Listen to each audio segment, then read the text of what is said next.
electric guitar cables, and connectors buyer's guide.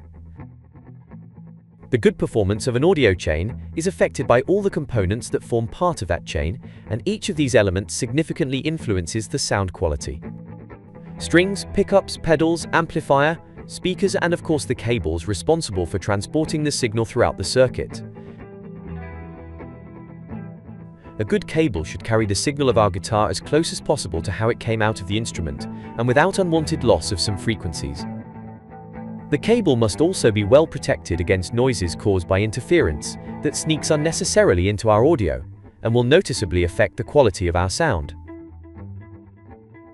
Sometimes we pay all our attention to the quality of our guitar, or our pedals and amplifier, and we neglect the quality of our cabling.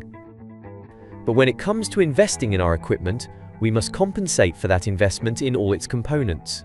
Although precisely to have good cabling, we will not need a great economic effort. It never hurts to treat our cables well in order to get the most out of our investment. We should avoid pulling on the cable to disconnect it, and try not to hit the plugs against the floor or any other part, something that happens quite frequently. It would also be a good idea to clean the plugs well if they have collected some dust or dirt, before inserting them into their corresponding connector. We must be especially careful with the connectors, because they are responsible for the most important function of the cable. They are responsible for linking some elements with others, and are the point most prone to deterioration and causing problems. So treat your plugs like they're jewels. In fact, we even have 24-karat gold-plated connectors, and this is the most valuable part of the entire cable. We can find connectors on the market that cannot be disassembled, forming the entire cable in one piece. But there are also detachable connectors with the advantage of being able to resolder the cable to the connector, or even to be able to get rid of any damaged part of our cable. These connectors can also be found straight or angled, so that the cable is more suitable for some guitar models such as Gibson SG or Les Paul. Although for other models such as Stratocaster, the straight plug would be more appropriate. The angle jack connector is essential for the connections between our pedals. However, if we have a lot of pedals and we need every inch of our pedal board, even this angled plug can take up more space than necessary. But we can always opt for very small angled connectors, which allow us to put our pedals a little closer together. This space gained may seem like a small thing, but by using narrower connectors we can have the option of placing more pedals in the same space, depending on the size of the pedal board. The high impedance signal coming out of our guitar is very prone to interference, which is why it is vital that our cables have optimal insulation. This high impedance signal has a very weak voltage, which must travel all the way to the amplifier. So the shorter this path, the less degraded the signal will be, and the less likely it will be to pick up interference. Therefore, our cables should be tailored to our needs and nothing more. For example, a distance of 4 or 5 meters will not present any major problems. But from these measurements, it is not a bad idea to adjust the cable length to what is strictly necessary. It is not advisable to add additional meters of cable in case we need more length in the future. In that case, it would be better to have several cables with different measurements. If we need long cables with a consequent loss of tone, we can always install a buffer pedal in our effects chain to push the signal to the amplifier in case our guitar has passive pickups. But we don't have to rush out and buy a buffer either, as some pedals, especially those from the Boss brand, work through buffer. Therefore, we may already have a buffer installed in our effects chain, and perhaps we didn't even realize it.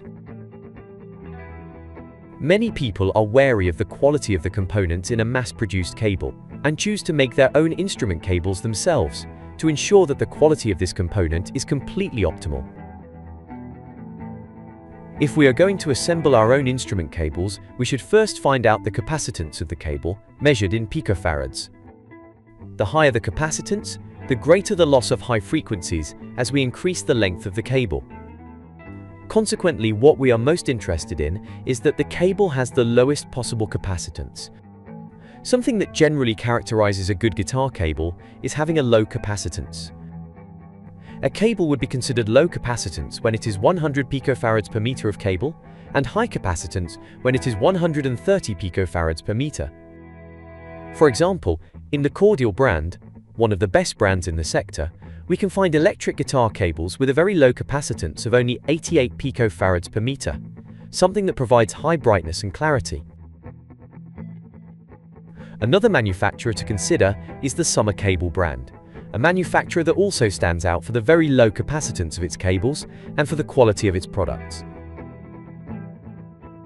Some of you might think that having a high-end cable will cost you a lot of money, but although they are not cheap, they are not inaccessible either. It would cost approximately $2.50 per meter of cable for both brands. When it comes to connectors, the manufacturer that enjoys the greatest recognition is Neutrik. This company develops high-quality connectors at a reasonable price for its standard models, and at a relatively affordable price for its high-end gold-plated models, with the silent system that allows you to change guitars without the annoying noise when removing or inserting the connector. Although if we have a volume pedal, we can also disconnect a standard cable without any noise. Some plugs also incorporate a switch to mute the sound when we are going to remove the connector from the guitar with the amplifier on. Another connector manufacturer worth considering is the Hicon brand, with a very reduced angled system and at a very interesting price. These connectors may seem a bit strange, but they have a quality that can satisfy the most demanding guitarist. When you have one of these in your hand, you will understand perfectly, due to the robustness and confidence they transmit. Hicon also has models with gold-plated tips, but they keep the selling price fairly controlled. Some of the brands mentioned above are also leaders in the mass production of instrument cables, such as Cordial and Sommer Cable. The manufacturer Cordial collaborates with the connector brand Neutrik to develop the complete product, and the brand Sommer Cable with the Hicon Connectors. We also have great brands of electric guitar cables, which manufacture their products independently, such as Planet Waves, brand that belongs to the group of companies of the legendary string manufacturer Daddario. Planet Waves produces flexible but robust cables, and they mount connectors that attest to their quality at first glance. For example, you can get a 3-meter cable with gold-plated plugs for less than $25. This cable has a shielded end for greater protection against interference. This end must be connected to the amplifier to divert external noise to the amplifier grounded, thereby further reducing interference. If our plug does not make good contact with the guitar connector and makes noise, the female connector may be dirty or has a little rust. To solve this problem, you only have to make a tube with fine sandpaper, for example 800 grit sandpaper, and insert it several times inside the connector to remove dirt or rust. To finish the job, we apply a little bit of zero residue contact cleaner to the connector. It is important that it is zero residue, because for example, one residue contains a little lubricant that can stain our guitar. In any case, it is not necessary to overuse the contact cleaner even if it is zero residue. Although at first glance, the speaker cables may look the same and can be accidentally swapped internally, they are very different. Regarding the signal cable, the speaker cable is thicker and not shielded. A large amount of electric current flows through this cable, which the guitar cable cannot handle. If we connect a speaker cable to the guitar, there will be noises due to the lack of shielding, but there will be no problems with breakdowns. If we connect a signal cable as a speaker cable between the amplifier and a cabinet, the breakdowns can be disastrous. At low volume levels, the cable may be able to handle it relatively well, but if we turn up the volume too much, the cable may burn, and this can cause damage to both the amplifier and the speakers.